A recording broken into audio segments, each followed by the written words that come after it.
За сайн байцгаана уу Золбоо TV-ийн та бүхэндээ энэ өдрийн мэндийг хүргье. Тэгэхээр Ким Су-ён, Ким Сэ-рун гэх Солонгосын хоёр жүжигчний хоорондох асуудал өнөөдрийг хүртэл дуусаагүй л байна. Би 2-7 хоногийн өмнө бичлэг оруулж ирсэн те. Тэгээд энэ хооронд зөндөө юм болж өнгөрлөө. Зөндөө олон баримт гарч ирлээ. Тэгээд би энэ талаар бичлэг хийхгүйсэн шалтгаан нь Ким Су-ён жүжигчний талаас ямар тайлбар тавих нь хүлээгээдсэн байхгүй. Тэгээд бас хоёр талыг нь сонсоод үзье те. Хоёр талыг нь сонсож байгаад бичлэг хийсэн дээр юм байна гэж бодоод хүлээгээдсэн.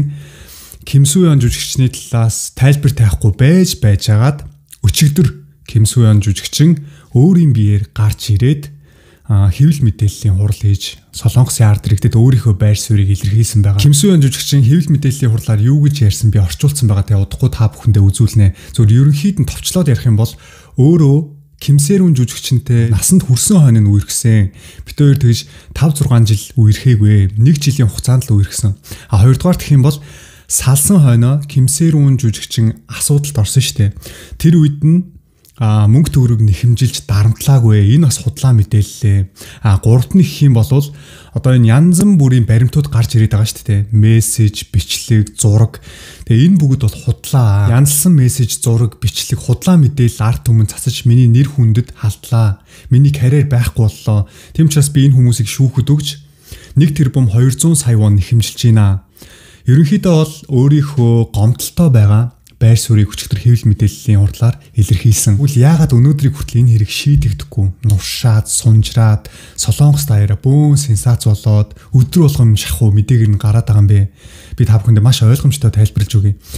Ким Сэ-рун охины ар гэр бүл нь Ким Су-ён гэх жүжигчин залууг ард түмнийхээ өмнө гарч ирж байгаа чин сэтгэлээсээ уучлалтгүй гэсэн шаардлагыг тавиад байгаа байхгүй юу? Ямар шаардлагыг тавьж байгаа юм бэ гэхлээр манай охинтой 16 настай байхад нь насанд хүрээгүй байхад нь үерхсэн гэсэн үнэнгээ хэлээч. Яагаад энийг нуун дарагдуулаад худлаа яриад яваад байгаа юм бэ?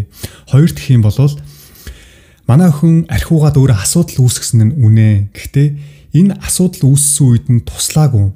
Тэ хэрэгтэй үед нь дагуулж явчаад хэрэггүй үед нь асуудалд оронгууд нь хөөж явуулчаад тэгээ араас нь мөнгөө нэхэмжлээд 2 удаа шүүхийн бичиг явуулсан биз дээ. Нэгсэндээ хурдан өрөө төлөө гэж дарамтлсан чинь үнэн биз дээ. Иннээсээ уучлалтгүй. Ким Сэ-рун охины ар гэр бүл нэг баримт гаргаж ирээд тавингууд Ким Су-ён жүжигчний агентлагаас нь тэр баримт дээр нь тайлбар тавьж хагаад дахиад нэг баримт гараад ирэнгууд тэр нь баригдчихлаа штэ.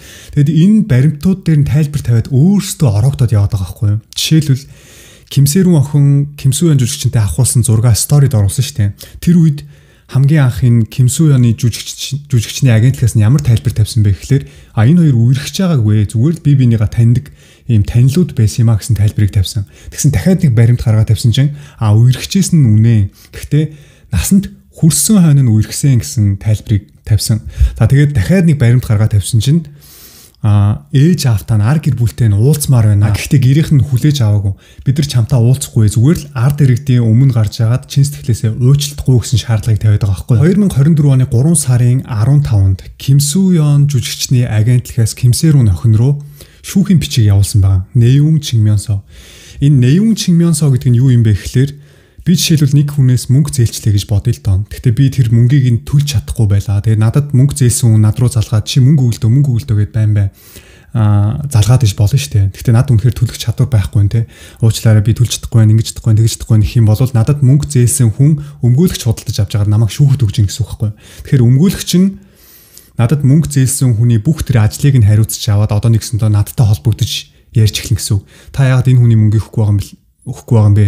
Хэрвээ та энэ хүний мөнгийг тэдэн сарын тэдэн хүртэл тэдэн төгрөг өгөхгүй бол таныг шууд шүүхэд өглөө шүү. Шүүхтэр очиж жагаад энэ асуудлаа шийдъя гэдэг. Тэгсэндээ надад мөнгө зээлсэн хүн надаас мөнгө авч чадахгүй болохоор надтай уулзраа олж чадахгүй болохоор өмгөөлөгчөөр дамжуулж шүүхээр дамжуулж надаас мөнгө авах гэж байна гэж ойлгож болно. Тэрийг Нэюн Чинмёнсо гэж хэлээд байгаа байхгүй.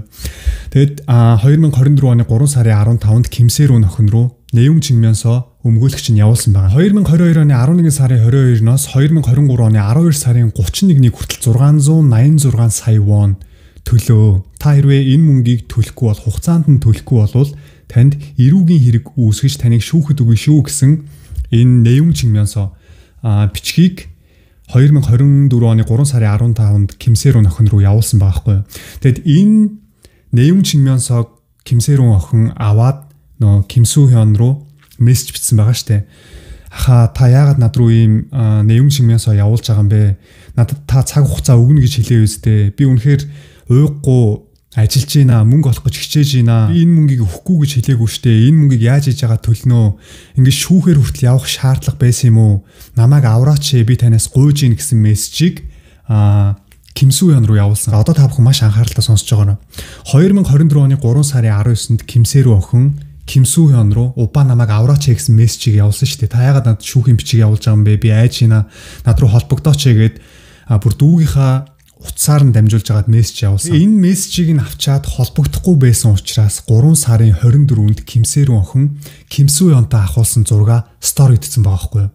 Яг тэгэхээр нэг байгууллагаас нь ерөөсө холбогдохгүй Ким Су Ён Упан ерөөсө мессеж уншичаад хариу өгөхгүй болохоор нь одоо яагаад холбогдохгүй байгаа юм бэ? Нэгсэндээ ядаж энэ стори дээр хамт ахуулсан зураг харах юм бол над руу холбогдох байлгүй дээ. Овг нь бол Ким Сэ рүү Ким Су Ёнтой холбогдох гэж зөндөө оролцсон шүү дээ. Тэгсэн огт холбогдохгүй байж хагаад яг хамт ахуулсан зураг сторид оруулангууд нь шууд агентлагаас нь холбогдсон байгаа хгүй. Тэгээ зургийг устгуулчаад 2024 оны 3 сарын 25-нд яг маргааш нь дахиад Нэвэн Чимээн сая явуулсан. Өмгөөлөгчөөрөө дамжуулж тэр өмгөөлөгчийн бичгийг явуулсан байгаа хгүй. Энэ бичгтээ юу гэж бичсэн байсан бэ гэхлээр 686 сая 400 мянган оноо та төлөөрөө Golden Medalist агентлагийн жүжигчид ажилчдаа бити холбогдох гэж оролдоод бай. Ямарваа нэгэн асуудал ярих зүйл байвал өмгөөлөгчдөө бидэртэй холбогдоорой. Тэгээ та 2024 оны 3 сарын 24-нд өглөө өөрийнхөө SNS-ээр дамжуулж одоо энэ Golden Medalist агентлагийн жүжигчинтэй хамт ахуулсан зураг сторинд оруулсан бэлээ. Тэгж болохгүй шүү.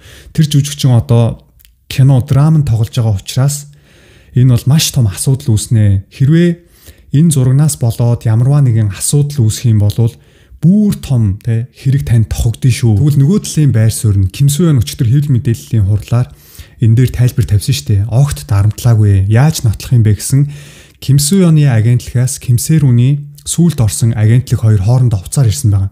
Тэгэд Ким Су Ёны агентлагийн дээр өмгөөлөгч нь юу гэж ярьсан бэ гэхлээр Ким Сэ рүү охин руу Нэвэн Чимээнс энэ өмгөөлөгчийн бичиг баримт 2 удаа явуулсан. Гэхдээ энэ дээр нэг айж сандраад ах шаардлагагүй. Миний ажил болохоор үүрэг учраас энэ Нэвэн Чимээнсог явуулж байгаамаа. Тэгэхээр нэг айж сандраад ах шаардлагагүй. Гэхдээ энэ төлөх ёстой мөнгийг бити төлөөрөө гэж хэлж болохгүй. Энийг зүгээр ингээд явуулах нь төлөх ёстой мөнгөө төлөх ёстой үстэй гэсэн нөгөө талаас нь тэгэлгүй яах гэсэн энэ уцаар хоорондоо ярьсан энэ voice-ийг өчигдөр Ким Су Ён хэвлэл мэдээллийн хурлаар олон дэлгэсэн баггүй. Тэгэхээр бас Ким Су Ёны байр сууриас наваад үзэх юм бол ууг нь хоорондоо ярилцаад учраа олцсон шүү дээ. Яагаад одоо ингээд учраа олоогүй дарамтлсан гэж намайг ингээд гүтгээд байгааг би ойлгохгүй байна гэсэн байр суурийг Ким Су Ён өчигдөр хэлсэн баггүй. 아, 너무 힘이 들어가 있는 거 아니에요?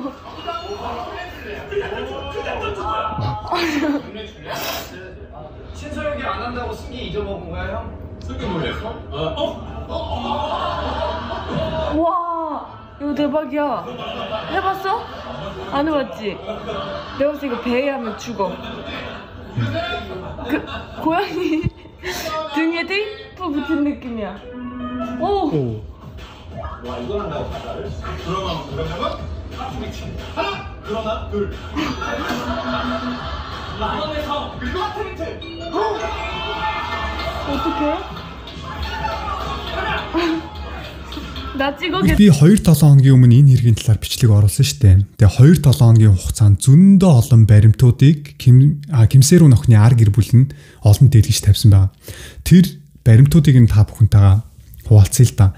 За Ким Сэ рүү охины сторидо оруулсан зурагнуудыг харах юм бол бас үнэхээр сэтгэл өвдмөр. Өөрөө зураг зурах дуртай байна л да. Зураг зурах хоббитоо. Тэгээд яг өөрөө зураг зурчаад нөө сторидо тэр зурагнуудаа оруулахад тэр зурагнуудыг анзаараад харах юм бол маш эвгүй сэтгэл төрхөөр. Ер нь бол та бүхэн харж байгаа бах те. Тэгээ эрэгтэй хүнд маш их гомдсон тийм нэг хүүтэн энергитэй зурагнууд байгаа шүү дээ. Тэгээд энэ хебараги гэж цэцэг байдаг байхгүй юу? Наран цэцэг гэж ярьдаг те монголоор. Тэгээ энэ наран цэцэг нь Солонгост юуг бэлэгддэг вэ гэхлээр мөнхийн хайрыг бэлэгддэг байхгүй юу? Тэгээ үнэхээр хайртай байсан салсныхаа дараа ямар их сэтгэл зүрхэн шархалсан бэ гэдгийг энэ сторидо оруулсан зурагнуудаас нь анзаарч болохоор байгаа байхгүй юу? Хоёр дахь зургийг харах юм бол Ким Су Ён Ким Сэ рүүн охины амьдардаг байсан гэрт нь очиод Тэ доогуураа нүцгэн аяг тавг угааж байгаа зургийг нь олонт хэлгсэн байгаа. Гэхдээ энэ гэр нь Кимсэрун охины гэр байсан гэдэг нь нотлогдсон шүү дээ. Өөрөө нөө өмнө нэвтрүүлэгт оролцож байсан яг энэ гэр нь мөн байсан. Кимсуён Кимсэрун хоёр хоорондоо өгөлцөж авалцсан мессежийг олонт хэлгсэн байгаа. Би та бүхэнд энэ мессежийг нь шууд орчуулад уншиж өгье л доо. Та бүхэн мессежнийх нь он сар өдрийг нь харах юм бол 2016 оны 6 сарын 22-нд 3 дахь өдөр гэж байгааз. Тэгэхээр энэ мессеж нь хэрвээ үнэхээр үнэн бол Кимсуёны хэлж байгаа шиг ар гэр бүл нь ямарваа нэг юм янзлж засч тавиад эдитлээд тавиагүй л бол 2016 оны 6 сарын 22 гэдэг нь үнэн л бол энэ үед Кимсэрун 16 настай байсан гэсэн үг. Үнэхээр засч тавиагүй болж тэ. Тэгээ энэ хоёр хоорондоо юу гэж харилцсан бэ гэхээр би ойртой үнэхээр их завгүй байна. Нааш цаашаа явсаар байна гэсэн чинь Кимсуён гинэ. Тэгээд Илсан дуулцах уу гэсэн би чамайг үнэхээр их санаж байна. Чинча пугуш бондэ санаж гин гэсэн Кимсэрун би ч гэсэн үнэхээр их санаж байна. Хоёулаа Илсанд уулзна хичээд надаас болоод миний завгүйгээс болоод уулзаж чадахгүй бол миний санаа зовоодна. Би тань дээр яваад очиё гэсэн Кимсуён широ үгүй би чам дээр очино. Нага хагоя. Чи ядарч байгаа юм чи би чам дээр очино гэж бичсэн байгаа. 2016 оны 6 сарын 24-ний 5 дахь өдөр өгөлцөж авалцсан мессеж. За Кимсэрун Кимсуён руу мессеж авсан байна. Өнөөдөр унтсаар байгаа таарлаа. Өглөөнийхөө хоолыг, оройныхоо хоолыг ч идсэнгүү. Гайхмаар байгааз тэгээд би эмнэлэгт очиж тусал залгуулсан гэсэн Кимсуён юу гэлсэн бэ гэхээр чиний би чинь тааруу байгаа мó зүгээр үү? Одоо ямархуу байна? Би одоо зураг авалтандаа орох чинь чамд бүр санаа зовчлоо гэд Кимсэрүний зургийг явуулаад энэ үнэхээр ийм өхөөртмөр байж болж байгаа мó гэсэн мессежийг явуулсан байгаа. 6 сарын 25-ны хагасаа өдөр Кимсэрүн бичсэн байгаа. Би дахиад зураг авалтандаа орлоо. Удахгүй дуусгаад хурдан хүрээд ирнэ гэсэн Кимсуён хурдан ирээрээ гэд хх гэдэг нь инээж байгаа шүү. Хурдан ирээрээ гэд инээгээд зүрх явуулсан байгаа. Тэгсэн Кимсэрүн бас зүрх явуулаад жуг гэсэн байна. Энэ жуг гэдэг нь юу гэсэн үг вэ гэхээр үнсхээр нэг чимээ гардаг штэ. Тэрийг илэрхийлж байгаа шүү. За тэгсэн Кимсуён энэ дээр нь юу гэж хариулсан бэ гэхээр энэ үнсэлтээ надад дараа яг боддоор хийж өгөөрөө гэсэн байгаа хгүй. Энэ үнсэлтээ надад яг боддоор дараа хийж өгөөрөө. Энийг ч гэсэн бас болохгүй болов гэд ард нь бас бичсэн байгаа. Гэсэн Кимсэрун үгүй болохгүй бишээ болноо хийж үггээ гэсэн байгаа хгүй. Нөхөрдмөр дараа би таныг яг боддоор үнсч өгнөө гэд гисэн Кимсуён асаа гэсэн байгаа хгүй. Асаа гэдэг нь юу гэсэн үг вэ гэхээр тийм үү ямар гоё юм бэ гэсэн утгатай үг орчуулах юм бол тэгэд энэ үед Кимсэрун 16 настай байсан те Кимсуён болохоор 28 настай байсан. 2016 оны 6 сарын 26-ны бүтэн сайн өдрийн мессежийг нь уншия. Кимсэрун бичсэн байгаа. Би чамайг санаж байна. На пугуш бо ам пугуш бо чи намайг санахгүй байгаа мó гэсэн Кимсуён болохоор чи би чамайг саналгүй явах те маш их санаж байна. Ам пугуш гэсэн мэдээ санаж байна. Тэгсэн Кимсэрун би мэдэхгүй байна. Та зөвхөн ингэж үгээр тэ надад хайртай гэдэг байгаа болохоор би тэр чинь ерөөсөө ойлгохгүй штэ. Тэгсэн Кимсуён чи тэгж асууж байгаа болохоор айгүй өхөөртмөр санагдаж байна. Ямар өхөөртмөр юм бэ? Тийм асуугаад тахтай явах те. Тэгсэн Кимсэрун болохоор тэгээд та намайг санаж ийн гэдэг байгаа мó санахгүй гэдэг байгаа мó гэж асуусан байгаа. Тэгсэн Кимсуён пугуш бо гэсэн байхгүй. Би чамайг санаж байна гэсэн Кимсэрун нэг хөөрхөн зураг явуулсан байгаа. Дахиад надад хайртай гэд хэлээд өгөө. Дахиад тооёж үү гэж байгаа байхгүй. Тэр нь болохоор дахиад надад хайртай гэд хэлээд өгөө гэсэн доор нь Кимсуён пугуш бо хайртай шүү гэд гэдэг нь инээж байгаа шүү. Кимсэрун хэлсэн байгаа. Би хизээч босхгүй гэсэн Кимсуён тийм ээ би чамайг маш олоудаа үнссэн ч гэсэн чи мэдэхгүй гэж байгаа байхгүй. Тэгсэн ард нь Кимсэрун хэд удаа үнссэн ч мэдэхгүй асаа ямар гоё юм бэ гэж байгаа байхгүй. Тэгсэн Кимсуён дараа нь юу гэж бичсэн бэ гэхээр би чамайг хизээнээс эхэлж тэврээд унтчих болох вэ гэж бичсэн байна. Би чамайг хэрвээ тэврээд унтах юм бол бүр үнэхээр гоё унтаж амарч чадах юм шиг байна гэж бичсэн. Кимсэрун ийм нэг хөөрхөн эможи явуулаад ичж байгаа эможи явуулаад тийм ээ би тэр чинь зөвшөөрж гинэ гэж хэлсэн байгаа байхгүй. Тэгсэн Кимсуён юу гэж бичсэн бэ гэхээр ойлголоо цаашдаа цэг. Тэгэхээр энэ нь хэр удажээж би чамайг тэрж унтаж болох болоо гэснийг ингээд симэрхэн асууж байгаа байхгүй юу. 1 жил болох болов гэсэн Кимсэрун 과연 харин л тэ хэр удах бол гэсэн тийм нэг асуултын тэмдэг тавьж байгаа юм шиг мессеж явуулсан байна. Кимсуён 3 жил гэд асуултын тэмдэг тавьсан байгаа байхгүй юу. Тэгсэн Кимсэрун юу яриад байгаа юм бэ? 1 жил ч хүлээж чадахгүй байхад 3 жил гэж хэлээд тахтаа яад юм бэ гэсэн. 1 жил тийм удаан байна гэж юу? Тэгвэл 6 сар гэсэн Кимсэрон би зүгээр хүссэн үедээ хийнэ.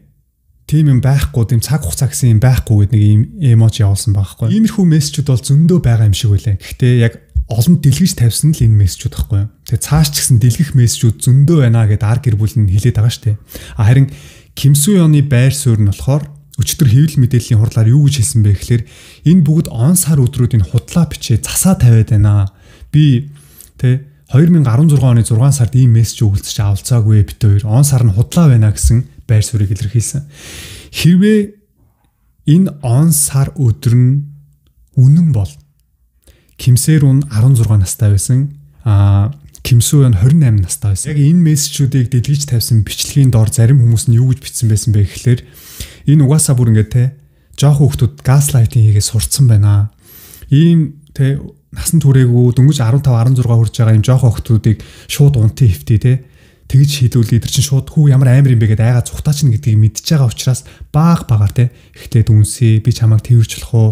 Би чамайг тэрвэрхийн тулд 3 жил орох болов ч гэдэг юм уу. Иймэрхүү байдлаар нэг тийм сэтгэлийг нь өрхтөж авч жагаад тэр өөрийнхөө хүслийг биелүүлдэг бүрийн одоо нэг чонён жогийн газлайтинг гэж одоо солонгосоор яриад байгаа хгүй бүр мэрэгжлийн газлайтингээ сурцсан байна гэж тайлбарлсан хүмүүс зөндөө байсан. 저는 지금 여기 빤스브라자 앞에 나와 있습니다. 걸립니다. 여기가 이게 좀 너무 없죠 이런 거. 시스루. 한국에 있습니다. 아니 네. 이런 몸이 없다고. 없죠. 마네킹은 거짓. 이게 뷰리 이렇게 나오면서 이게 간지가 이렇게 나면서 이게 이걸 어떻게 본받아야 되지? 저 예? 예? 사진 예? 보겠습니다. 자, 좀 지웠습니다. 자, 그럴 수 있어요. 자, 모델은 지켜줘야 되니까, 그죠? 자, 지금 여기 지나간 아빠와 딸, 우리 지금 딸내미가 너무 놀란 표정으로 우리를 지금 보면서 지나갔어. 내가 눈 마주쳐갖고 지금 하나도 안 민망했어.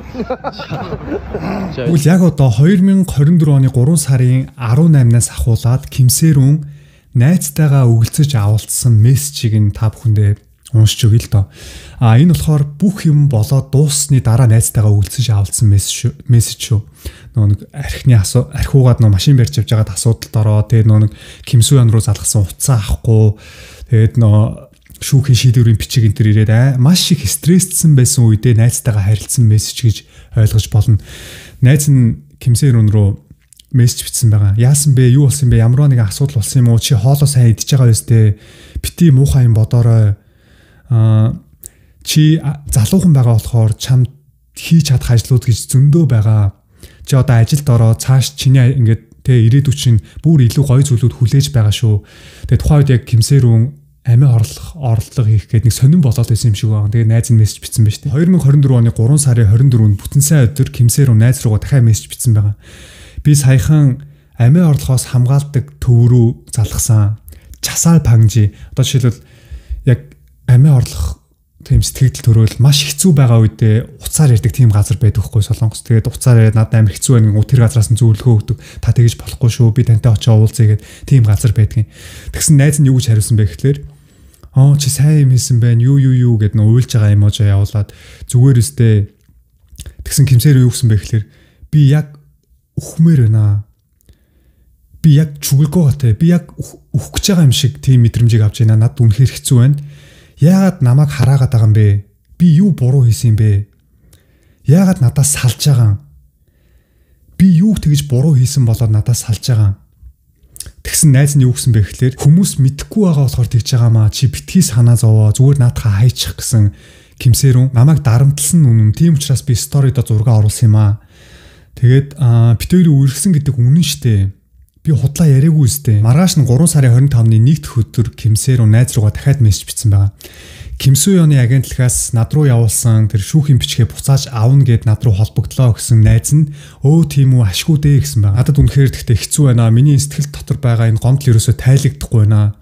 Надаа үерхсэн үнэн бистэ. Би 6 оруулангуудаа устгацсан. Одоо би зүгээр л ганцаараа юм галзуурсан солиорсон эмхтэй болоод дууслаа. Найз нь юу гэсэн бэ гэхээр одоо ингэ зүгээр бүгдийг хайчхаа. Чи энэс илүү юм их юм бол чамд л илүү хэцүү байх болно. Чи илүү их хохирлыг амсах болно гэсэн Кимсэрүүн. Харин тийм ээ. Гачиж үгүйсүүн овсника гэсэн байгаа байхгүй. Би угаасаа хамт өвхөж чадахгүй болохоор найз нь хариулахдаа цаг хугацаа өнгөрөх тусам чиний зүрх сэтгэлд чинь байгаа энэ гомдол тайлагдах баха. Баг багаар байхгүй болно. Цаг хугацаа бүгдийг шийдэж өгнө. Жаахан хүлээгээрээ. Би уулзсан хүн болгондоо Кимсүүн 30 настайдаа тэ 15 16 настай байсан Кимсэрүүнтэй уулзаж авсан амар балер амт ингээд бүр хүн болгонд энэ яриаг ярьж явах уу гэд найзтай санаа тавьсандаа хэлсэн байгаа хгүй. Гэсэн Кимсэрүүн Кимсүүн гэдгийг хүмүүс мэдэхгүй юм чи яах юм бэ?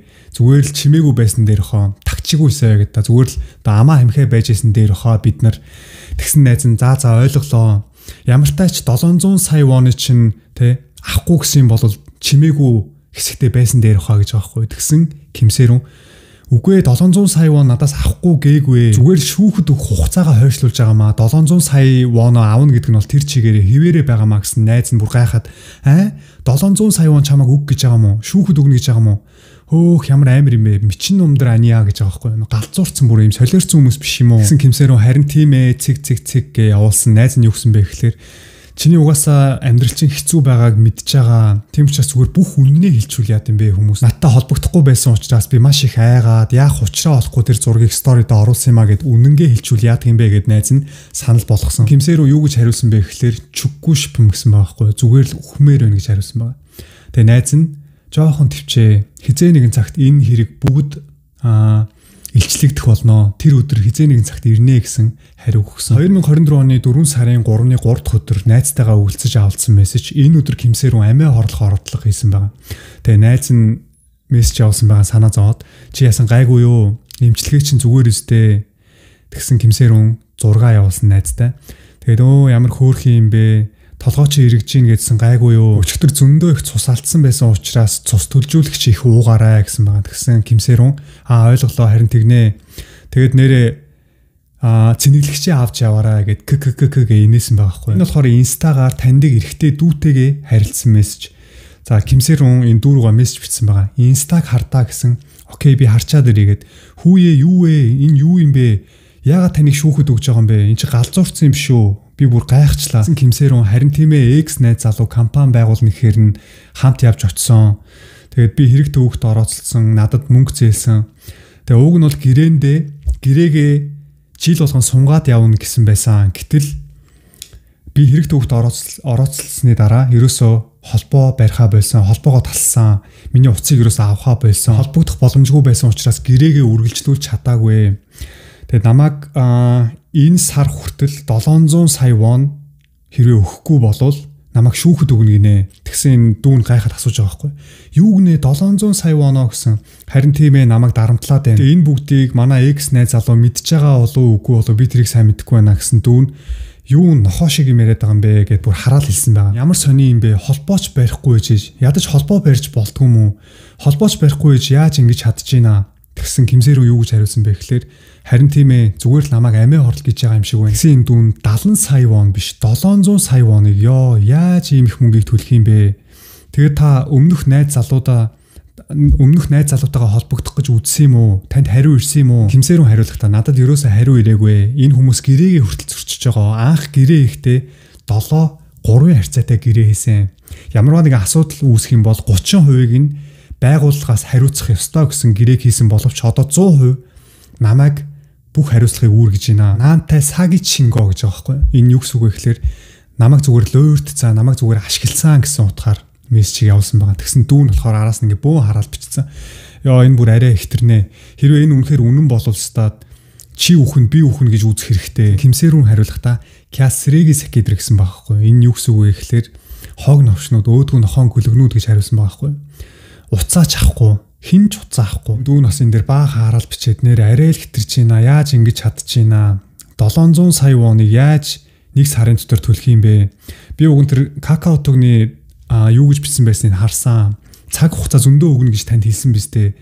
Хэрвээ таны X найз залуу чи энэ бүгдийг мэдж байгаа бол тэр бол бүр үнэхээр бүр арай л хэрэгс хитэрсэн хэрэг болно. гэсэн Кимсэрун харин тийм ээ гэж хариулсан байна. Эрэгтэй зүүн би танд яаж туслах вэ гэж асуусан байгаа. Тэгсэн Кимсэрун би маш их ганцаардж байна. Гэртээ ганцаараа цагийг өнгөрүүлсээр л байна. Нэг ямар хэцүү нөхцөлд байгааг мэдсээр яаж ингэж чадж байна. Гэхдээ тантай үерхсэн хугацаа нь удаан болохоор танд тассан болохоор нөө чон гэж ярьдаг те. Үерхэд бас тодорхой хугацааг өнгөрүүлсэн болохоор таныг бодох байлгүй дээ. Жохон хүлээгээд үзцгээе. Кимсэрун төгсгөлд нь юу гэж хариулсан бэ гэхээр би зүгээр л үхмээр байна гэж хариулсан байгаа байхгүй. Чүггүй швта. Би зүгээр л үхмээр байна гэсэн энэ мессежийг 2024 оны 3 сарын 19-нд инстагаар найзтайгаа уулзаж авалцсан шүү дээ. Тэгээ яг энэ өдрөө 2024 оны 3 сарын 19-нд Кимсуён руу мессеж бичиж явуулсан байгаа байхгүй. Нөө холбогдохгүй болохоор нь хамаатныхаа дүүгийн утсаар мессеж бичиж явуулсан гэсэн шүү дээ. Та намайг яаж гигүнт 700 сая вон төлгээд байгаа юм бэ? Гигүнт ийм шүүхийн бичиг баримт явуулаад байвал би яах юм болж байна? Та надад туслаач, та намайг авраач, наажим салиоч, бутагак шигаанэлж хүрээ надад цаг хугацаа өгөөч. Би танаас гуйж ин гэсэн мессежийг энэ өдөр явуулсан байгаа байхгүй. 2024 оны 4 сарын 9-нд бас нэг дүүтэйгээ инстагаар харилцсан мессеж чинь. Энэ дүү нь юу гэж хэлсэн бэ гэхээр Кимсуён тэр галзуурсан гүлгийг одоо мартаа. Юунд нь тэрийг бодоод юм бэ? Та сайн хүн болохоор илүү сайн хүнтэй уулзаж уулзрах байхаа гэсэн Кимсэрун юу гэж хариулсан бэ гэхээр харин тийм ээ. Миний анхны хайр байсан юм аа. Миний одоо ингээд Сэгэ одоо миний ингээд ертөнц яг нурж байгаа юм шиг мэдрэмжийг авсан гэж байгаа байхгүй. Сэгэга мөнөөж оссоо гэдэг нь. Гэсэн дүүн хариулахдаа 6 жил гаруй ирсэн болохоор мэдээж хэцүү байгаа хаа. Тэгээд маш их туршлага авлаа гэж бодоод одоо энэ сэтгэлдээ хоригдлогдсон зүйл айл болох гадагшлуулаад гаргахыг бодоо. Кимсэрун Кимсуёнд зориулж захиа бичсэн байгаа. Тэгээ энэ захиагаа Кимсуёнд өгөхгүйд найзтайгаа хамт гэрийнх нь үүдэнд нь явж утсан байгаа. Тэгээ гэрлүү нь орох гэсэн хаалх нь онгоохгүй. Нөгөө одуудын амьдардаг гэр нь тэг хин дуртаа нь орж гарадаг тийм байранд амьдрахгүй шүү дээ мэдээж. Тэг гэрлүү нь орох гэж чадахгүй хаалгын тогшоод онгоохгүй болохоор нь найзтайгаа энэ захиагаа өгч чадлаггүй буцаад уйлаад гэрлүүгээ харьсан байгаа хгүй. Тэрийг нь хин нотолж байгаа гэхээр хажууд нь хамт байсан найз нь нотолж байгаа. Тэгээ хоёрдугаар дэх юм бол энэ захиа нь бас олдсон. Тэгээ би энэ захиаг энэ та бүхэндээ орчуулад уншиж өгье л доо. Сайн уу би Руни байна. Руни гэдэг нь өөрийгөө хэлж байгаа юм шиг үлээ нөгөө би бинийгээ хосууд чинь хочлохдоо янз бүрийн нэрээр хочлдог шүү дээ. Руни гэж нэрлэдэг байсан юм шиг байгаа. Кимсэрун гэд Руни. Та сайн сууж байгаа биз дээ. Бид хоёрын хооронд болсон буруу ойлголтуудыг засахын тулд энэхүү захиаг бичиж байна. Би байгууллага руу холбогдсон боловч хинч надтай холбогдоогүй. Шүүхийн бичиг ирэхэд надад үнэхээр их айдас төрсөн. Гэхдээ зургийг чинь сторид оруулсан уучлаарай. Байгууллагаас холбогдохгүй байсан учраас оруулсан шүү. Зовоос нь дуучлаарай. Надад голден медалистийн хүмүүс үнэхээр аимшигтай. Харилцахад хэцүү санагдаж байна. Би гарсны дараа хинч миний утсыг аваагүй. Би таныг зовоох гээгүй шүү. Би чин сэтгэлээсээ таныг аз жаргалтай амьдраасай гэж хүсэж байна. Та бид хоёр үерхээ 5-6 жил болсон байна лээ. Та миний анхны хайр, бас сүүлийн хайр байсан учраас надаас битгий нуугдаж зүгтаач гэж хэлмээр байна. Надаас зүгтаж холбогдохыг ч хүсэхгүй байгаа таныг харахаар сэтгэл үнэхээр өвдөж байна. Цаашид мэндийн зөрүүтэй байж болохгүй гэж үү? Гүнзгийч биш, огт холбоогүйч биш, минь тусын зөрүүтэй байж болохгүй юм уу? Намайг тэгж их үзэн ядаж байгаа юм уу? Яагаад? Энэ захиа хэрвээ танд хүрэхгүй бол та бит хоёрын харилцаа мөнхөд дуусна. Тэгвэл надад үнэхээр гонигтай байна. Дахиж таны амьдралд оролцохгүй. Тийм учраас надад битгий дургуцаач. Хизээ нэгэн цагт инээлдээ дуулцна гэдэгт итгэж байна. Энэ миний дугаар над руу холбогдно гэж итгэж байна. Чин сэтгэлээсээ бичсэн шүү. Таны гэрийн хаяг өөрчлөгдөөгүй л байгаасай. Энэ захиаг та олж уншаасай. Цаашдын ажил, амьдрал бүх зүйлд наад жаргал хүсье. Хамт байсан хугацаагаа муухагаар битгий бодорой гэж хүсэж байна гэсэн захиаг ар гэр бүл нь гэрээс нь олсон байна. 2018 оны 4 сарын 2-нд нэгдэх өдөр Кимсуён Кимсэрун хоорондоо өгөлцөж авалцсан какаотог мессежийг нь бас унших юм бол бие биентэйгээ маш дотн харилцаатай байсан гэдг нь тодорхой харагдаж байгаа байхгүй юу. 2018 он гэдэг чинь 18 настай болцсон байсан гэсэн үг шүү дээ. Тэгээ би чамайг санаж ийн, хайртай шүү, хизээ уулзах уу? Би имлэг ороод оройныхоо тасгалыг хийчээд 9 цагийн үед дуусна. Кимсуён гэрлүүгөө харилцгүй одоо шууд над дээр хүрээд ирээ гэсэн. Шууд уу араад юу ойлголоо гэсэн байна. Тэгсэн уу хө гэд оо ямар гоё юм бэ гэд Кимсуён инээж байгаа байхгүй. 2018 оны 4 сарын 13-5 дахь өдөр Кимсэрун Кимсуён руу мессеж бичсэн байгаа хгүй. Шөнийн 2 цаг 45 минутанд хөөе чи хаана юу хийгээд байгаа юм бэ? Би унтлаа шүү гэсэн. Маргааш өглөө нь 10 цаг 55 минутад Кимсуён мессеж бичсэн байгаа. Хх гэдэг нь инээж байгаа шүү. Одоо л нүдэ нээж ийна, өчигдөр архиугаад бөөлжөөд, унтжаагаад бөөлжөөд, машин дотор бөөлжөөд, машина зогсоогоод бөөлжөөд, одоо л босч ийна ха гэсэн мессежийг явуулсан байгаа. Тэгсэн Кимсэрун би чамайг харж байгаа шүү гэсэн ийм зураг явуулсан байна. Эмэгтэй хүмүүсийн нэг тийм мэдрэмж байдаг юм шиг байна тий. За энэ худлаа л яриад байна да. Нэг өөр юм хийгээд яваад байна да. Тэ чи худлаа яриад шүү би чам харж байгаа шүү гэсэн тийм утгатай зургийг явуулсан байна. Энэ үед Кимсуён цэрэгт байж байгаа. Тэгээд түр зур нөө амралтаараа гараад ирсэн байсан юм шиг байна. Тэгээд нөө Кимсэрун болохоор амралтаар нь гараад ирсэн цаг үеэр аль найз залуутайгаа уулзахыг бодсон штэ. Тэгсэн Кимсэрун мессеж бичсэн байгаа юм л да. Өнөө орой уулзах юм уу гэсэн Кимсуён болохоор Сэрунэрүү гэд нэрийг дуудсан байгаа байхгүй юу. Тэгсэн Кимсэрун алив хэлээ өнөө орой уулзах юм уу яах юм гэсэн. Би өнөө орой дахиад завгүй юм шиг байна. Найзуудтайгаа ингээд шоудах юм шиг байна. Тэгэхээр Кимсэрун яг юу гэж биччихсэн бэ гэхлээр та цэргээсээ түр гарч ирээд амралтаараа гарч ирээд найзуудтайгаа уулзаад ийш тийшээ шоудах гад явах гэж байгаа гэж ойлгож байна. Тэгвэл уулзна гэсэн өдрөө амралтаа биелүүлэхгүй тэр өдрөө шууд болиулна гэж яаж болж байгаа юм бэ? Болиулж болохгүй шүү дээ. Би танаас ямар нэгэн мессеж ирэх юм болов гэд өдөржингөө хүлээлээ. Миний сэтгэл санаа үнэхээр тааруу байна гэж мессеж бичихж жагаад энийг скриншот хийгээд утсан дээр үлдээсэн байгаа байхгүй юу. Тэгэхээр яг тухайн үеэс Кимсэрун жоохон тийм онцгүй мэдрэмжүүдийг авч эхэлж ирсэн юм болов те. Энэ угаасаа надад тайргүй юм шиг байна. Надтай цаашд уулзахгүй юм шиг байна. Энэ бүгдийг скриншот хийгээд утсан дээрээ хадгалж үлдээсэн юм бол. За тэгээд энэ скриншот хийсэн яг энэ бичигчээсэн мессежээ устгаад дараа нь юу гэж бичсэн гэж Кимсэрун хэлэхдээ найзуудтайгаа уулзнагээ цаг тавлцсан байсан бол надад эртхэн хэлэхгүй яасан юм бэ? Надтай уулзна гэчээ таг болчоор ч юм хүлээж байгаа хүнд нь хэцүү шттэ. Тэгээд цэргээсээ гарч ирээд амралтаараа гарч ирээд ийш тийшээ яваад найзуудтайгаа уулзах гад байгааг чи ойлгож байна. Гэхдээ надад ингээ хэлэхгүй болохоор би үнэхээр соовнэ. Сэтгэл жоохон тавгүй байна, гомдож байна гэд мессеж явуулсан байхгүй. Тэгээд араас нь өнөөдөр ямар ч байсан найзуудтайгаа уулзаа цагийг гоё өнгөрүүлээрээ арх баг уугаараа бити шартаараа гэд үнсэж байгаа эможи явуулсан байна. Кимсуён араас нь цэг уучлаарай гэсэн Кимсэрун зүгээр цагийг сайхан өнгөрүүлээрээ гоё найзуудтайгаа цагийг өнгөрүүлж байгаад ирээрээ гэд мессеж явуулсан байна. Араас нь Кимсуён зүрх явуулсан чинь Кимсэрун болохоор чамна жоохон гомдж байгаагаа илэрхийлээд тэгсэн мөртлөө араас нь ингээд зүрх явуулсан байгаа хгүй гараараа. Хэлээч гэсэн намайг ингээд тоохгүй намайг ингээд гомдож байгаа ч гэсэн би хүлээж байгаа шүү хайртай шүү гэд зүрх явуулсан байна. Оройн 8 цаг 57 минутад Кимсэрун Кимсуён руу дахиад мессеж бичсэн байгаа. Холбогдохгүй болохоор нь хоолоо идсэн үү? Чи үхчээ юу? Амьд үү гэд мессеж бичсэн байгаа. Тэгсэн Кимсуён хариулахдаа би массажинд орж байна. Би жоохон өвдөөд гээд 9 цаг 46 минутанд Кимсэрун дахиад мессеж бичсэн байгаа. Сайн байна. Массажинд орж байгаа бол юу хийж байгаа юм бэ гэсэн. Би хувцас угааж байна. Бүх хувцас тайлцсан шалдан байна гэсэн.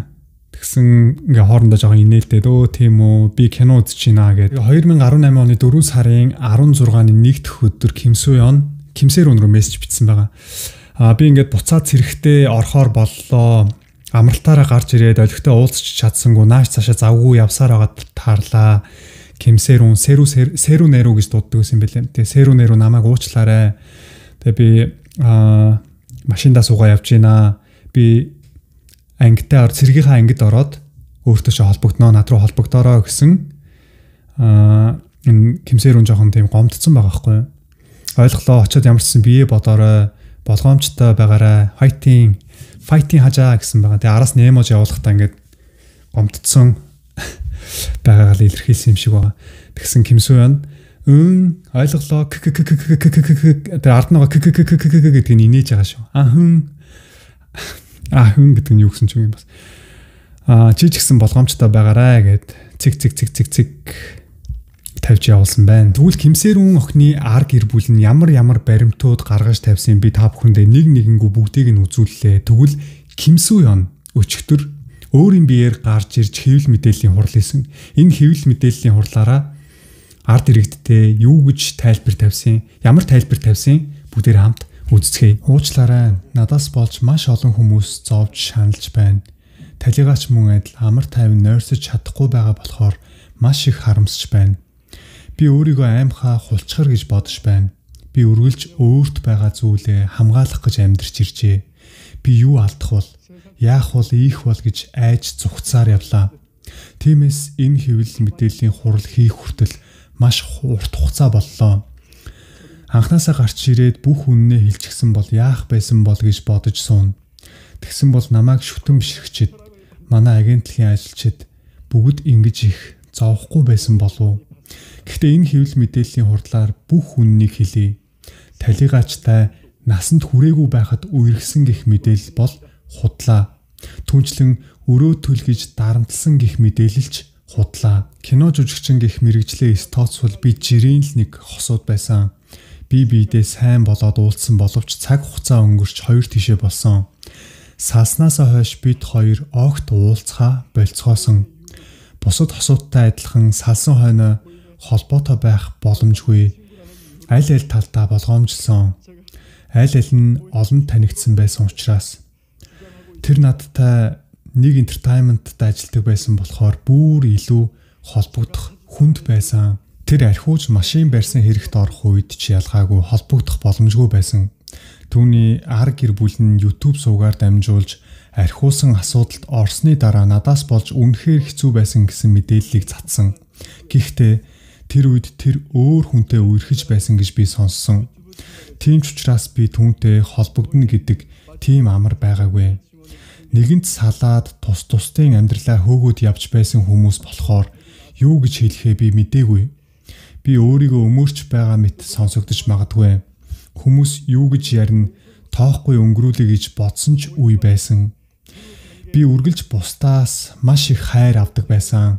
Эсвэргээрээ бас бусдад буруу ойлгогдох үеч зөндөө байдаг. Худал мэдээлэл яг үнэн юм шиг цацагдах үеч байсан. Гэхдээ энэ бүгдийг би тишээд өнгөрүүлдэг байлаа. Гэтэл талигаачин арга гэр бүл намайг түүнтэй үерхэж байсан гэх шалтгаанаар түүнийг амиа хордлоход хүргэсэн гэх мэдээллийг цацсаар байна. Түүнчлэн миний хийгээгүй үйлдэлийг хийсэн гэж хэлгэж шаардлага тавьсаар байна. Чи талигаачийг насанд хүрээгүй байх цагаас ашиглаж тоглосон. Чи талигаачийг өрөө төлгөж дарамтласаар байгаад амиа хорлоход хүргэлээ. Тийм болохоор чи алуурчин би буруу үйлдэл хийсэн бол уучлалт гуйхад бэлэн байна. Хариуцлага хүлээх, буруу үйлдэл хийсэн бол хариуцлага хүлээе. Гэхдээ хийгээгүй үйлдэлээ хийсэн гэж хэлж чадахгүй. Талигаачийн ар гэр бүлийн олон дэлгэсэн дуу хоолой шинээр бичсэн байсан. Хоорондоо өгөлцөж авалцсан мессеж мөн адилхан. Энд бичсэн байгаа мессежүүд талигаачийг бичсэн гэж хэлэхэд маш олон алдаатай. 2016 оны зураг биш 2019 оны зураг байсан. Бас талигаач бид хоёрын насны зураг хизээч ингэж алдаатай бичихгүй. Түүнчлэн 4 жилийн турш хамтарч ажилласан байгууллага гэрээний хугацаагаа буруу бичнэ гэж байхгүй шүү дээ. Талигаач манай байгууллагад зөвхөн кино жүжигчнээр ажилласан. Шин жүжигчин авах, царай цуснд анхаарах гэх мэт ажлыг огт хийгээгүй. Талигаачийн ар гэр бүл хэвлэл мэдээллийн хурал хийж талигаачийн надтай өгөлцөж авалцсан мессежүүдийг олон дэлгэцэн. Тэрийг YouTube суугаар давхар цацаж намайг жоохон хүүхдэд дуртай, гаж донтон grooming гэмт хэрэгтэн гэж доромжсоор байна. Гэтэл 2016 онд бичсэн мессеж, 2018 онд бичсэн мессеж өөр хүмүүс. Би энэ бүх мессежийг шинжлэх ухааны аргаар гэмт хэрэг илрүүлэгч эрүүгийн сэтгэл зүйчид өгч шалгуулсан байгаа. Шинжилгээний үр дүнд 2016 онд мессеж бичсэн хүн, 2018 онд мессеж бичсэн хүн хоёр өөр байна гэсэн хариулт гарсан. Талигаачийн ар гэр бүл худлаа мессежүүд дэлгэж байгаа нь надад хамгийн хэцүү хүндрэлтэй байсан. Би болон байгууллагаас тайлбар тавихаар маргааш нь дахиад л өөр нэг мессеж гаргаад ирдэг. Өдөр цаг хугацааг нь сольчихсон, янзлчихсан мессеж бичлэгүүд өдөр болгон шахуу гарч ирж байна. Талигаач та үерхэж байсан гэх шалтгаанаар худал мэдээлэл, худал баримтуудыг дэлгэсээр байна. Миний хийсэн сонголтыг хүлээн зөвшөөрөхгүй шүүмжилж болно. Би бүх шүүмжлэлийг авахд бэлэн байна. Гэхдээ худлаа зүйл хизээч үнэн болох ёсгүй. Би мессежүүдийг мэрэгжлийн газар шалгуулсантай адил талигаачийн зүгээс ч бүгдийг шалгуулахыг хүсэж байна. Талигаачийн ар гэр бүлд байгаа баримтууд үнэхээр үний юм бол цагдаагийн газар шалгуулж хуулийн газраар шийдвэрлэхийг хүсэж байна. Надад ч гэсэн намайг харж байгаа, намайг хүлээж байгаа, миний харж хандах хүмүүс гэж байгаа. Би тэр хүмүүсийн өдөр болгон зовж шаналж байгааг хоёр нүдээрээ харж байна. Өнөөдөр бас ямар худал мэдээлэл цацаж намайг алуурчин гэж олон зарлах бол гэхээс үнэн голоосоо айж байна. Энэ хэвлэл мэдээллийн хурал дууссаны дараа бас ямар худал баримт гаргаж тавьж ар гэр бүлийг минь зовоох бол үнэхээр мэдэхгүй байна. Гэхдээ би энэ худал дарамтыг дийлж чадахгүй, хийгээгүй үйлдэлийг хийсэн гэд хэлчихвэл намайг хүндэлж хүлээдэг, надад итгэдэг хүмүүст хувь хүнийхээ хувьд, од хүний хувьд тэр хүмүүсийн итгэлийг алдсан хэрэг болох учраас би тэгж чадахгүй. Тэр хүмүүст хог шаар Ким Су Хёнд итгэсэн арчаагүй хүмүүс гэсэн нэрийг зүүлгэж насан туршид нь арилхааргүй шарахыг өгөх болно. Би хоёр нүртэй олонний танил байж болох ч надад итгэсэн хүмүүсийнхээ урмыг хугалмааргүй байна. Миний хийсэн үйлдэл бол миний хийсэн үйлдэл. Би ямар ч хариуцлагыг үүрэхэд бэлэн байна. Ямар ч шүүмжлэлийг авахд бэлэн байна. Гэхдээ хийгээгүй үйлдэл бол хийгээгүй үйлдэл шүү дээ. Надад итгэж байгаа хүмүүст үннийг хэлхийг хүссэн юм. Надад итгэеч гэж хэлэхгүй. Би бүгдийг нотлох болно. Баярлаа. За Ким Су Хён энэ хэвлэл мэдээллийнхаа хурлыг өчигдөр 4 цагийн үед хийж дууссан. Тэгсэн яг оройн 8 цагийн үед Кару Сэру гэх YouTube сувгаар дахиад л Ким Су Хёны эсрэг бас нэгэн баримтыг гаргаж тавьсан байгаа. За энэ дээр юу гэж хэлж ийнвэ гэхлээр Ким Су Хён чи яагаад ингэж худлаа яриад яваад байгаа юм бэ? Улаан цагаан ингэж бүх баримтуудыг ил болгож гаргаж тавиад ахтал гүрийгээд худлаа яриад яваад ах юм. Тэгээ би эцэг ихтэй нар гэр бүлтэй холбогдсон гэр бүлийнх нь бүр уурлаад ерөөсө бүх баримтыг ил болгоо гэсэн. Гэхдээ би бол бүх баримтыг ил болгохгүй нэг нэгээр гаргаж тавина. Чамайг ард иргэдийнхаа өмнө чин сэтгэлээсээ уучлалт гуйдал чинь би нэг нэгээр баримтуудыг ил болгож тавина. Бүгдийг нь би гаргаж тавихгүй. Өнөөдөртөө би энэ баримтыг гаргаж тавина гэд ямар баримт гаргаж тавьсан юм бэ гэхлээр Ким Су Хён тактури тан хоол хийж өгж байгаа бичлэгийг олон цацсан. Тэгээ Ким Су Хён хайртай хүндээ амттай хоол хийж өгөхийн тулд ийм хоолны дугууланд хүртэл явсан байгаа байхгүй юу. Тэр бичиг баримтуудын хүртэл дэлгэж тавиад чамд амттай хоол хийж өгөхийн тулд хоолны дугууланд хүртэл явж байсан шүү дээ. 2018 он гээд энэ баримт нь бүр байгаа үстэй. Яагаад худлаа яриад байгаа юм бэ? Чи 18 настай охинтой хамт хоол идээд сүүж уугаад архиугаад сууж лээсэн юм байлээ шүү дээ. Яагаад үнэнгээ хүлээн зөвшөөрөхгүй байгаа юм бэ гэд бас нэгэн баримтыг өчигдөр орой дэлгэж тавьсан. Хэрвээ энэ гаргаж тавьсан баримтууд зураг, мессеж, бичлэг юу гэдэг те. Энэ бүгд хэрвээ яг үнэн бол нэг ч зүйл засаагүй бол Ким Су Хён охины ар гэр бүл нь ууралж, бухимдаж, гомдхоос өөр аргагүй байхгүй юу? Охин үртэй, охин дүүтэй ч юм уу те. Игчтэй хүмүүс нь бол маш сайн ойлгох байх. Хэрвээ 16хан настай байхаас нь 27, 28 хүрч байгаа те. Ийм нас биеинд хүрсэн залуу хайртай дуртай гэж араас нь явсаар хагаад үерхчээд тэгснийхаа дараа өөрөө компани байгуулна гингуудаа тэр охиныг дагуулж явж хамт ажиллачаад тэгээд асуудалд оронгууд нь одоо ингэж асуудлаа өөрөө шийдгээд компаниасаа гаргаж хаяа те. Тэгээд мөнгө зээлчээд тэр мөнгөө төлгээд дахин өмгөөлөгчөөр дамжуулж бичиг баримт явуулаа. Тэгээд холбогдъё гэд нөгөөх нь бүр аргаа барж ах те. Та над туслаач, намайг авраач гэд мессеж явуулж ах тэрийг уншчаад хүртэл хариу өгөхгүй. Энэ бүх асуудлуудыг дийлж чадахгүй явсаар хагаад үнэхээр Ким Су Хён амиа хорлоод өгсөн болвол ээж аав нь гомдолтой байхаас өөр аргагүй байхгүй юу? Тэгээ ер нь яагаад яг энэ Ким Су Хён гэх жүжигчин залуугийн төрсөн өдрөөр амиа орлсон те. Ким Су Хён амиа орлсон тэр өдөр нь зүгээр яг азарч юм уу те. Тохиолдлоор Ким Су Хёны төрсөн өдөр байна гэж байхгүй үстэй. Ямар их гомдсон болоод, ямар их шархалсан болоод, ямар их өвдсөн болоод яг төрсөн өдрөөр амиа орлсон бол тэгээд энэ их баримтууд, утсан дээр үлдээсэн баримтууд, захиа, бичлэгүүдийг үзээд ээж аав нь бол мэдээж л гомдолтой байхаас өөр аргагүй. Харин Ким Су Хёны байр сууриас наваад үзэх юм бол үнэхээр энэ гаргаж тавьж байгаа баримтууд нь засвар орсон, он сарын өөрчлсөн, зураг хөргийг яндалсан болвол ар гэр бүл нь Ким Су Хёны ар гэр бүл нь маш том хуулийн хариуцлага үүрнэ. Энэ хүмүүс бүгдээрээ шоронд явна. Яагаад вэ гэхэлэр нэг хүний амьдралаар нь тоглоо хийчлаа штэ. Су Хён энэ асуудлаас болоод маш их хэмжээний өрөнд орлоо штэ. Энэ залуугийн карьер нэгсэндээ байхгүй болсон, дууссан. Хэрвээ үнэхээр ийм худлаа мэдээлэл цацаад худлаа баримтууд олны өмнө ил болгож гаргаж тавиад нэг хүний амьдралаар нь ингэж тоглосон бол тэртээ тэргүй шүүхийн шийдвэр нь энэ худлаа мэдээлэл цацсан хүмүүсийг бүгдийг нь шоронд хийх нь тодорхой. Солонгос угаасаа хууль үйлчлдэг орн учраас. Гэхдээ зүгээр арайч ийм баримтуудыг он сарын солиод худлаа тавина гэж байхгүй л үү те. Эний чи олж илрүүлэхэд амархан штэ. Тийм хэцүү юм биш. Тэгээ нөө уцын дахиж сэргээгээд ч юм уу те. Үнэхээр тэр өвлцөж авалцсан тэр хүмүүсийнх нь мессежүүдийг нь хооронд нь тулгаж үзээд он сарын тулгаж үзээд энийг нэг барьж ядаад ах юм байхгүй хаа. Энэ бол амархан олдно. Тэгээ үнэхээр тэр зассан бол те. Засаагүй болоод бас засаагүй байна гэдэг нь ч тодорхой гараад ирнэ. Тэгэхээр өчигдөр бол Ким Су-яныг гарч ирээд уучлалтгүйгээ заа ашгүй энэ хэрэг ингээд нэг тагчиг болох юм байна, ингээд байхгүй болох юм байна гэж бодсон чинь бүр ингээд эсрэгээр бүр ингээд солонгосчуудыг бүр цочруулчих байгаа байхгүй. Хоёр талаас бие бинийгаа шүүхэд өгнө гэдэг нь тодорхой болсон. Тэгээд шүүхийн шийдвэр гартал мэдээж удаан хугацаа орох ба. Тэгээд та бүхэн өөрсдөө дорд ороод үнэлтээ хийцгээе биз. Ямар ч гэсэн энэ 2-7 хоногийн хугацаанд юу болоод өнгөрөв. Тэгээд өчигдөр бас Ким Су-яны тавьсан хэвлэл мэдээллийн урлыг та бүхэндээ орчуулж хүргэлээ. За тэгээ өнөөдрийн бичлэгтээ хамтдаа үзэгчид та бүхэндээ маш их баярлалаа. Тэгвэл золбоо ТV-тэй дараагийнхаа бичлэгээр уулзтлаа. Түр. Bye.